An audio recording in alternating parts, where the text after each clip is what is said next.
du Collège national des généralistes enseignants. Je tiens à vous féliciter pour l'organisation de cet événement.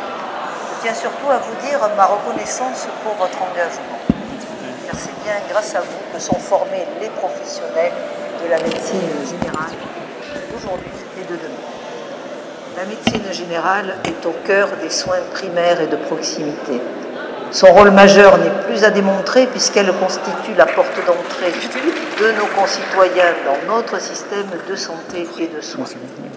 En témoigne notamment la mise en place du médecin référent en 1997, puis du médecin traitant en 2004. Comme chacun d'entre nous le sait, la médecine générale et les soins primaires connaissent aujourd'hui de profondes transformations dans leur organisation. Tout comme l'ensemble de notre système de santé d'ailleurs qui est confronté à de nombreux enjeux. Je pense bien sûr aux besoins croissants liés au vieillissement de la population et donc à la plus grande place qu'occupent aujourd'hui les pathologies chroniques. Je pense aussi aux besoins de transversalité et de polyvalence d'un système de santé organisé autour de multiples spécialités. Et puis je pense à la nécessité toujours importante de renforcer la prévention en parallèle des soins curatifs, ou encore aux attentes des professionnels eux-mêmes qui aspirent à un exercice beaucoup plus collectif et pluriprofessionnel.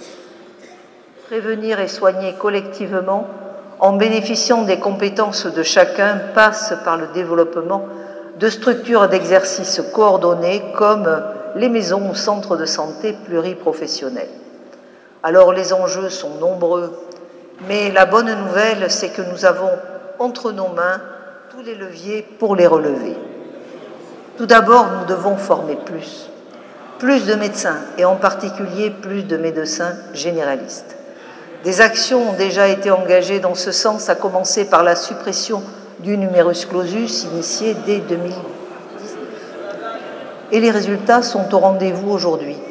Nous formons en moyenne 11 000 étudiants en médecine par an et nous atteindrons le pic des 11 000 internes l'année prochaine. Il faut se rappeler d'où l'on vient. Dans les années 90, seules 3 500 places étaient ouvertes chaque année. Nous avons aussi sanctuarisé le nombre de postes d'internes réservés à la médecine générale, qui dépasse désormais les 40%. Alors, je ne vous apprends rien, former plus nécessite un plus grand nombre de terrains de stage et de maîtres de stage universitaires, en particulier avec l'ajout de la 4e année de formation. À ce titre, je tiens à souligner l'engagement remarquable de la profession pour former davantage de maîtres de stage, avec 13 900 praticiens agréés aujourd'hui. Donc vous pouvez vous féliciter d'être parvenu à de tels résultats et je crois qu'il faut ainsi poursuivre. Nous devons aussi former mieux pour répondre aux évolutions des besoins de soins et de modes d'exercice. Pour cela, la maquette de formation des généralistes a connu des modifications importantes. Il est par exemple désormais possible pour chaque interne de réaliser un stage libre, ce qui permet une plus grande personnalisation du parcours, mais aussi un renforcement ciblé des compétences, santé de l'enfant, santé de la femme, santé mentale par exemple. Sans oublier bien sûr l'ajout d'une 4e année qui favorise une autonomisation progressive et facilite l'installation des nouveaux diplômés dans l'exercice de leur profession. Enfin, nous devons former partout. Et c'est bien sûr le sens de la mise en place de cette 4e année d'internat. Avec votre soutien et par des mesures incitatives d'ampleur, nous aiderons les internes à s'engager dans les territoires qui manquent aujourd'hui de professionnels de santé. Nous accompagnerons aussi les collectivités qui fournissent déjà des efforts remarquables dans l'accueil de ces jeunes professionnels de santé. Nous pouvons déjà être rassurés par la qualité de l'encadrement. En témoigne l'enquête qui a été menée par vos soins.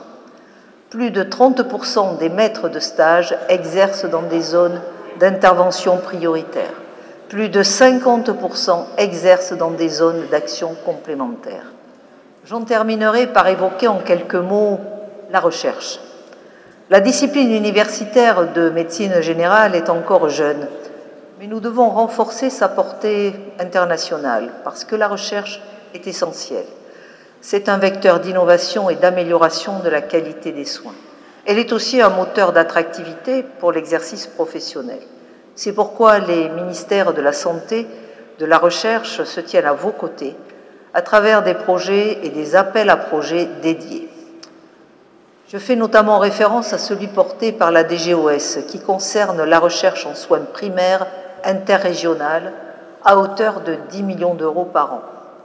Je sais que vous avez développé en lien avec le Health Data Hub un entrepôt de données de santé en médecine générale.